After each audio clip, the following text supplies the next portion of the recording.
आणि यानंतर आपण नवी मुंबईत जाऊयात। उपमुख्यमंत्री देवेंद्र फडणवीस बोलतायत। भारत माता की, भारत माता की, छत्रपति शिवाजी महाराज की, धर्मवीर छत्रपति संभाजी महाराज की, जय भवानी, जय भवानी। आज सर्वप्रथम मराठा क्रांती सूर्य आणि ज्यांनी मराठा समाजाकरता सर्वात पहिल्यांदा बलिदान दिलं ते स्वर्गीय श्री अण्णासाहेब पाटील यांच्या 91व्या जयंतीच्या निमित्ताने या ठिकाणी होणाऱ्या कामगार मेळाव्यामध्ये मंचावर उपस्थित असलेले सन्माननीय माजी मंत्री गणेश नाईक साहेब, सन्माननीय आमदार मंदाताई म्हात्रे, या कार्यक्रमाकरता ज्यांच्या निमंत्रणाहून मी या ठिकाणी येतो ते माझे मित्र, माझे बंधू आणि खऱ्या अर्थानं 1 लाख मराठा उद्योजक तयार करून ज्यांनी एक मराठा समाजामध्ये नवीन रेकॉर्ड तयार केला ते नरेंद्र अण्णासाहेब पाटीलजी, आमचे मित्र शशिकांत शिंदेजी, प्रवीण दरेकरजी, प्रसाद लाडजी, निरंजन डावखरेजी, संजीव नाईकजी, संदीप नाईकजी, सागर नाईकजी, रामचंद्र गरजजी, दत्ता घंगाळेजी, श्रीधर डुबेजी, PL खंडागळेजी, एकनाथ जाधवजी, गुलाबराव जगताप, अशोकजी डफ, कीर्ती राणा, प्राचीताई आमच्या वहिनी, त्याचप्रमाणे रविकांत पाटील, भारतीताई पाटील, शंकर पिंगळे, संजय पानसरे, शुभांगी पाटील, शशिकला पाटील, मंचावरील सर्व मान्यवर आणि या ठिकाणी उपस्थित सर्व माझ्या भगिनी आणि बंधूंनो, दरवर्षी स्वर्गीय अण्णासाहेब पाटलांची जयंती या ठिकाणी साजरी करण्याकरता आपण सगळे लोक एकत्रित होत असतो आणि गेले काही वर्ष नित्य नियमाने कुठलाही कार्यक्रम असला तरी हा कार्यक्रम करूनच पुढच्या कार्यक्रमाला मी जातो, कारण या कार्यक्रमात एकीकडे स्वर्गीय अण्णासाहेब पाटील यांना आदरांजली देण्याची संधी मिळते, तर दुसरीकडे आमच्या माथाडी कामगारांचं दर्शन घेण्याची, त्यांच्याशी संवाद साधण्याची संधी देखील याच कार्यक्रमाच्या माध्यमातून मला मिळते आणि म्हणून खऱ्या अर्थानं या ठिकाणी मी येत असतो। आपल्याला कल्पना आहे आमच्या माथाडी कामगारांकरता जो संघर्ष स्वर्गीय अण्णासाहेब पाटलांनी केला, जो माथाडी कामगार छोट्या छोट्या गावातनं या ठिकाणी आला होता, मजुरी करत होता, ओझं वाहत होता, पण त्याच्याकडे कोणी पाहायला तयार नव्हतं। या कामगाराचं काय होईल, याचं भविष्य काय, त्यांच्या मुलांचं भविष्य काय, हे प्रश्नचिन्ह त्या ठिकाणी लागू व्हायचं। एक प्रकारची पिळवणूक या सगळं कामगारांची त्या ठिकाणी होत होती आणि त्यावेळी स्वर्गीय अण्णासाहेब पाटलांनी एक लढा उभारला आणि त्यांनी आणि अनेक लोकांनी मिळून आमच्या माथाडी कामगाराला संरक्षण मिळालं पाहिजे या संदर्भातला प्रयत्न केला। आपला कायदा आणि त्यानंतर त्या कायद्याच्या माध्यमातून मिळालेलं संरक्षण, वेळोवेळी त्याकरता झालेला संघर्ष, या सगळ्या गोष्टींमुळे आज माथाडी कामगारांचं दैवत म्हणून स्वर्गीय अण्णासाहेब पाटलांकडे आपण पाहतो आणि त्यांच्या माध्यमातूनच एक मोठी प्रेरणा ही आपल्याला सातत्याने मिळते। या ठिकाणी हा कायदा देशामध्ये एक आगळावेगळा अशा प्रकारचा कायदा आहे आणि आपल्याला कल्पना आहे की आज खूप स्थित्यंतरं झाली, सर्व क्षेत्रामध्ये तंत्रज्ञान यायला लागलं, माणसाचं काम मशीन करायला लागल्या, पण अनेक दबाव आले तरी देखील आम्ही सातत्याने हीच भूमिका ठेवली की माथाडी कामगारांचं संरक्षण झालंच पाहिजे, त्यांच्या हक्कांवर कुठलीही गदा आम्ही येऊ देणार नाही। आणि सातत्याने ज्या ज्या वेळी अनेक कायद्यामध्ये बदल करण्याचे प्रस्ताव आल्यानंतर आपल्या नेते मंडळींनी ज्या ज्या वेळी आमच्या निदर्शनास आणून दिलं की हे प्रस्ताव माथाडी कामगारांच्या बाजूचे नाहीत, त्यावेळी सरकारने घेतलेले प्रस्ताव देखील नाकारण्याचं काम आम्ही केलं। मग मागच्या काळामध्ये बोर्डांचं एकत्रीकरण असेल, नरेंद्र पाटीलजी माझ्याकडे आले, त्यांनी सांगितलं की यांनी आमच्यावर अन्याय होईल, नवीन कायदा तयार होत होता, उपोषण सुरू होतं, मी सभागृहामध्ये एंट्री घेत होतो आणि त्या ठिकाणी नरेंद्रजी तुम्ही मला भेटलात आणि सांगितलं की काही झालं तरी आम्हाला कायदा नको, याच्यामध्ये खूप अडचणी आहेत। मी कुठलाही विचार केला नाही, थेट सभागृहात गेलो, शशिकांतजींना माहिती आहे, आणि जाऊन घोषणा केली जर कायदा माथाडी कामगारांवर अन्याय करणारा असेल असा कायदा आम्ही करणार नाही, आणि तो कायदा त्या ठिकाणी आपण परत पाठवण्याचं काम केलं। कारण शेवटी समाजातला हा महत्त्वाचा घटक आहे की ज्याने आपल्या मेहनतीवर आज या ठिकाणी आपला संसार उभा केला आहे, ओझं वाहून उभा केलेला आहे, आणि म्हणून अशा लोकांचं संरक्षण करणं हे अत्यंत महत्त्वाचं आहे। मी आज देखील आपल्याला निश्चितपणे या निमित्ताने सांगतो की अडचणी आहेत, पण या अडचणी दूर करण्याकरता निश्चितपणे आपलं सरकार पुढाकार घेईल। आणि विशेषतः नरेंद्रजी, नाशिकवाल्यांचा जो प्रश्न आहे पुढच्या 15 दिवसामध्ये माझ्याकडे बैठक लावतो, त्या ठिकाणी पणन मंत्री आणि कामगार मंत्री या दोघांना उपस्थित करतो आणि या संदर्भात जे काही जो अन्याय आहे तो अन्याय दूर करण्याचं काम हे आपण निश्चितपणे या माध्यमातून करू।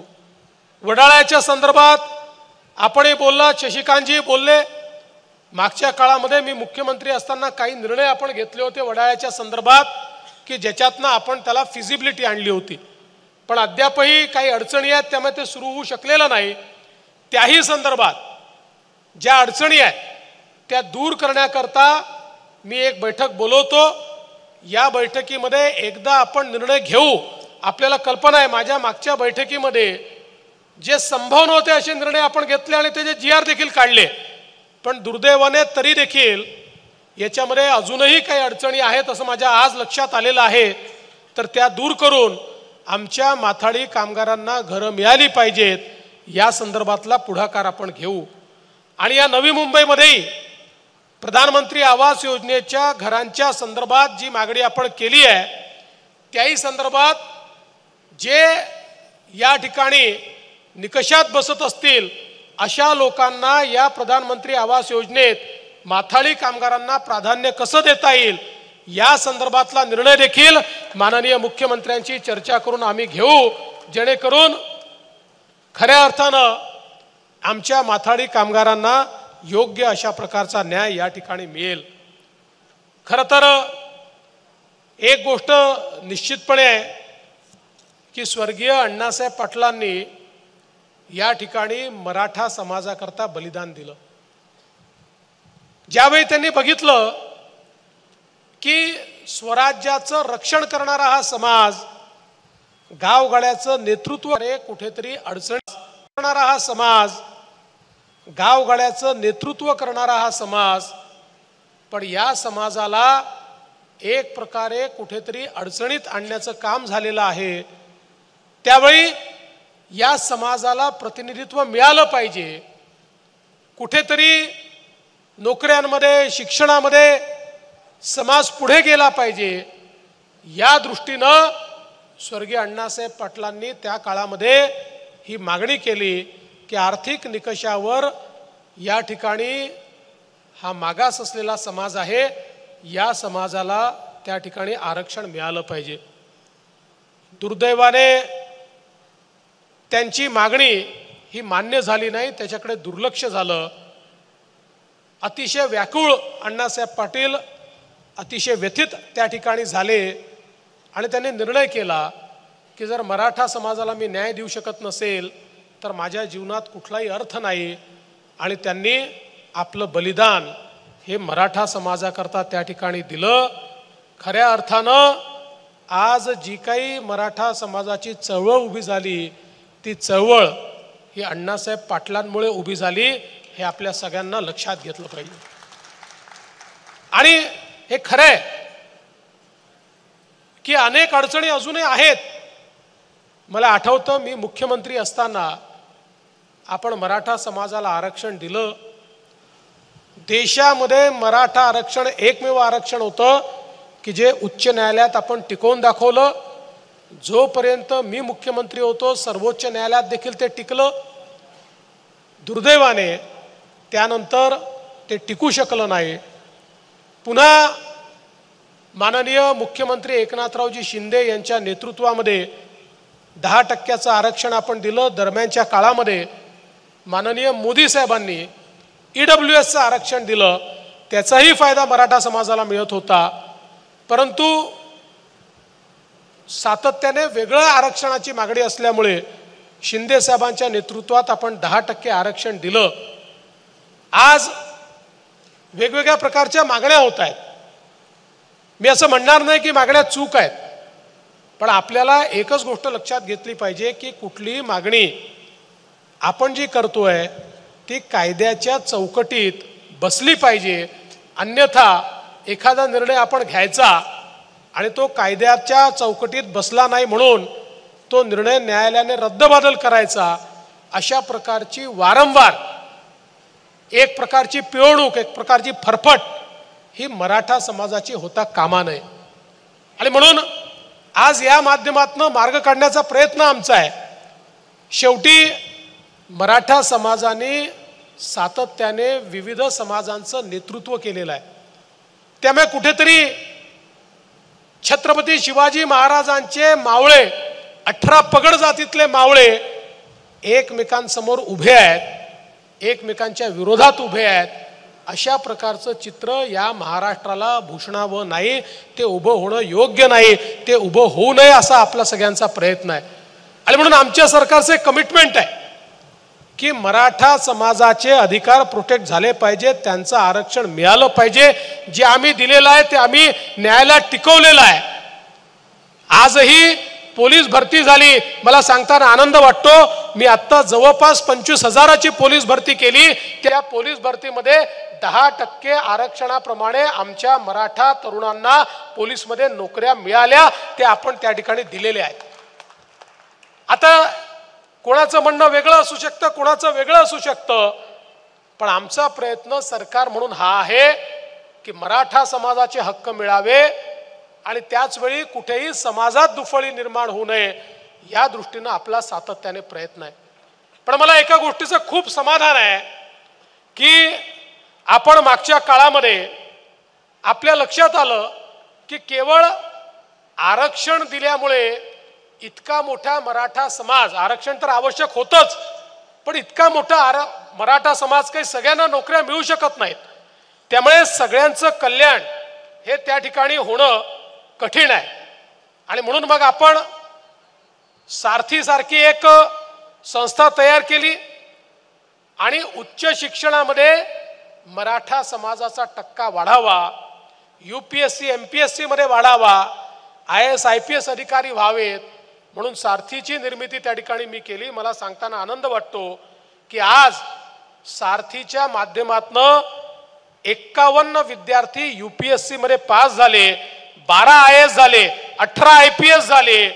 जवळजवळ या ठिकाणी 480 आमचे MPSC मध्ये तहसीलदारापासून वरच्या पदापर्यंत त्या ठिकाणी DYSP पासून तर डेप्टी कलेक्टर पर्यंत वेगवेगळ्या पदांवर गेले आणि मोठ्या प्रमाणात त्या सगळ्या लोकांनी सांगितलं की आज आमचं कल्याण झालं कारण सारथीची निर्मिती झाली। आणि त्याही पेक्षा मला महत्त्वाचं काय वाटतं तर अण्णासाहेब पाटील आर्थिक विकास महामंडळ, मी त्यावेळी नरेंद्र पाटलांना विनंती केली की नरेंद्रजी हे महामंडळ बंद असल्यासारखं आहे, तुम्ही जबाबदारी घ्या, मी पैशाची कमतरता पडू देत नाही। आपण हे महामंडळ काढलं होतं मराठा समाजामध्ये उद्योजक तयार करण्याकरता, तुम्ही म्हणाल तेवढे पैसे आम्ही याला देऊ, पण आपल्याला मराठा समाजामध्ये आमची जी तरुणाई आहे त्यांना उद्योजकांमध्ये परिवर्तित केलं पाहिजे। आणि मी खरोखर माझे मित्र किंवा माझे भाऊ आहेत म्हणून नाही म्हणत, पण मी खरोखर सांगतो आज जे काम या आर्थिक विकास महामंडळामध्ये नरेंद्र पाटलांनी करून दाखवलं हे खरोखर मला असं वाटतं या देशामध्ये कुठल्या आर्थिक विकास महामंडळाच्या अंतर्गत झालं नाही। 1 लाख मराठा तरुणांना उद्योजक बनवण्याचा विक्रम हा नरेंद्र पाटील साहेबांनी या ठिकाणी करून दाखवला। आणि आज संख्या वाढते, 8,000 कोटी रुपयांपेक्षा जास्तीचं कर्ज हे आमच्या मराठा तरुणांना मिळालेलं आहे। तुम्ही आठवा अवस्था काय होती, 8,000 कोटी सोडा, 8 लाख रुपयाचं कर्ज आमच्या मराठा तरुणांना मिळत नव्हतं, आज 8,000 कोटीचं मिळालेलं आहे। आणि 8,000 कोटीने अजून 20,000 कोटी रुपये जरी लागले तरी राज्य सरकार मागे हटणार नाही। ज्या ज्या तरुणांना आपल्या पायावर उभं राहायचं आहे, आज 1 लाख तरुण नोकरी मागणारे नाही नोकरी देणारे या ठिकाणी झाले। आणि त्याचं सगळं श्रेय जर कुठल्या एका व्यक्तीचं असेल तर ते नरेंद्र अण्णासाहेब पाटील या व्यक्तीचं आहे, ज्यांनी पायाला भिंगरी लावून एकेका जिल्ह्यामध्ये फिरून प्रसंगी बँकांची भांडून। आणि एक गोष्ट नरेंद्र पाटलांची आमचे त्यांचे संबंध खूप जवळचे आहे, पण माथाडी आणि मराठा किंवा अण्णासाहेब पाटील आर्थिक विकास महामंडळ हे 2 विषय आले की नरेंद्र पाटील आम्हालाही सोडत नाही, आवश्यकता पडली तर आमची हजामत त्या ठिकाणी करतात। त्यामुळे त्यांनी सातत्याने पाठपुरावा करून प्रसंगी सरकारशी 2-2 हात करून या माध्यमातून जे सगळे बदल आवश्यक आहेत ते बदल करून घेतले। आणि आज सगळ्यात सुलभतेने कुठलं कर्ज मिळत असेल तर ते अण्णासाहेब पाटील आर्थिक विकास महामंडळाचं कर्ज या ठिकाणी मिळतं, हे त्यांनी निश्चितपणे करून दाखवलंय। आणि म्हणून आपण जी मागणी केलेली आहे निश्चितपणे माननीय मुख्यमंत्र्यांची चर्चा करून, आणि मुख्यमंत्री त्याला नाही म्हणणारच नाहीत त्यामुळे मला काही त्याच्याबद्दल शंकाच नाही, आम्ही या महामंडळाचं नाव जे आपल्याला बदलायचं आहे आज ते अण्णासाहेब पाटील स्वर्गीय अण्णासाहेब पाटील आर्थिक विकास महामंडळ आहे, त्याचं नाव मराठा क्रांती सूर्य अण्णासाहेब पाटील आर्थिक विकास महामंडळ हे निश्चितपणे आपण करू। आणि त्याची जेवढी व्याप्ती वाढवता येईल तेवढी व्याप्ती आपण निश्चितपणे वाढवू। आज मला हे देखील सांगितलं पाहिजे की आमचे जे तरुण शिकतायत त्या तरुणांकरता हॉस्टेलच्या योजना आपण आणल्या, ज्यांना हॉस्टेलमध्ये जागा मिळत नाही त्यांच्याकरता निर्वाह भत्त्याच्या योजना आपण त्या ठिकाणी आणल्या। जवळपास आपण महानगरांमध्ये ज्या मुलांना हॉस्टेलमध्ये जागा मिळत नाही त्यांना 60,000 रुपये वर्षाला निर्वाह भत्ता म्हणून देतो, कारण आपली मुलं शिकली पाहिजेत। मागच्या काळामध्ये फी मध्ये 50% सवलत दिली, आता तर मुलींना 100% सवलत आपण त्या ठिकाणी दिलेली आहे। मोठ्या प्रमाणात आपली मुलं शिकली पाहिजे अशा प्रकारचा प्रयत्न आमचा आहे। आज खरं म्हणजे अनेक गोष्टी या ठिकाणी मांडण्यात आल्या। मी आपल्याला एवढंच सांगतो की आपली जशी कमिटमेंट ही माथाडी कामगारांसोबत आहे, आपल्यामुळे माझंही नातं तसंच आज माथाडी कामगारांशी तयार झालेलं आहे। त्यामुळे आपण मला वेगळं समजू नका, मी सरकारच्या बाजूला असलो तरी देखील माझं मन हे माथाडींच्या बाजूनी आहे।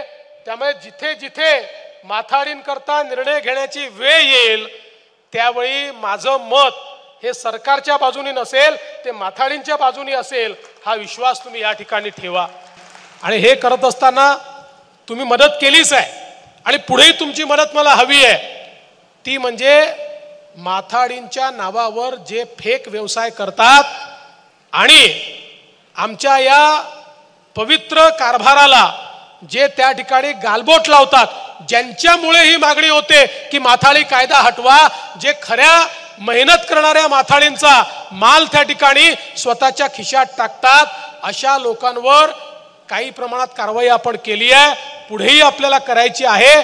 त्यामध्ये तुम्ही मागेही आम्हाला मदत केली आहे, त्याची अधिक मदत जर तुम्ही केली तर मला असं वाटतं की काही उद्योजक जी मागणी करतात की माथाडी कायदा नको, तेही ती मागणी करणार नाहीत आणि आपला कायदा आपल्याला अधिक मजबूत करता येईल, हा विश्वास या निमित्ताने मी आपल्याला देतो। आणि पुन्हा एकदा या कार्यक्रमामध्ये दरवर्षी आपण बोलवता त्याबद्दल आपले आभार मानतो। या निमित्ताने स्वर्गीय अण्णासाहेब पाटील यांना आम्ही आशीर्वाद मागतो की माथाडी कामगार आणि मराठा समाज यांच्या संदर्भातले निर्णय तातडीनं घेण्याकरता त्यांचे आशीर्वाद आमच्या पाठीशी असावेत, एवढीच या निमित्ताने विनंती करतो आणि माझं बोलणं संपवतो। धन्यवाद। जय हिंद, जय महाराष्ट्र, जय माथाडी। तेव्हा नवी मुंबईतल्या या कार्यक्रमामध्ये देवेंद्र फडणवीस बोलत होते आणि मराठा आरक्षणासोबतच विविध मुद्द्यांना देखील त्यांनी स्पर्श केलाय। तिथे संभाजीनगरच्या बैठकीत फडणवीसांनी विजयाचा रणशिंग फुंकत कार्यकर्त्यांना कानमंत्र दिला। एबीपी माझा, उघडा डोळे बघा नीट।